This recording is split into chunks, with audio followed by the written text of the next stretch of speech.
All right, everyone. So this is a follow-up video to the one I just did. I wanted to show you what the web interfaces of a Bitcoin miner and a Bitcoin node look like.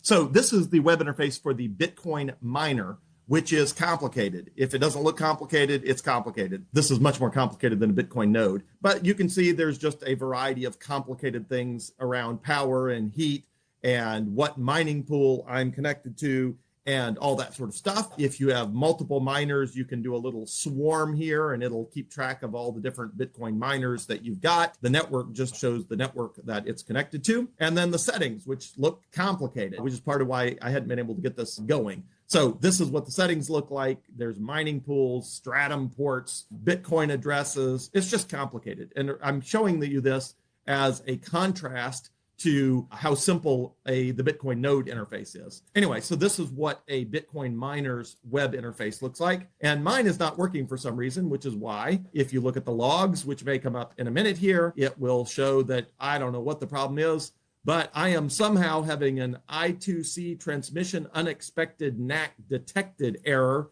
on the I2C transaction failed. Who the heck knows what that means? I don't know. I'll figure it out. But the reason I'm showing you all this is to say Bitcoin miners are more complicated than Bitcoin nodes. They're just more complicated. There's way more to it. Okay, so let's leave the complexity behind and look at my beautiful Umbrel Bitcoin node. Ah, there it is. How beautiful. Looks like the App Store. Also, this Bitcoin miner over here, you got to get to it with an IP address, this 192.168.50.144. It's a bunch of complexity that people don't want to deal with.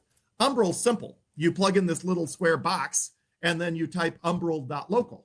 Now, if you wanted to get to their website, you'd type in umbrel.com, but you don't want to go to their website. You want to go to the local Umbrel little Bitcoin node device. And so you just type in umbrel.local and it is super simple. You just set up a password and then it looks like the whole thing looks like the App Store. And it literally looks like the App Store. Like it is just so simple. You can click and it brings up apps and you can look through the different apps and, see if there's an app you want. And it's just super simple. Anyway, this is what the App Store looks like. And again, the apps work exactly like you would expect an app in an app store to work. We're not going to do that. We're just going to look at the Bitcoin node. Now, there's other cool stuff before we look at the Bitcoin node.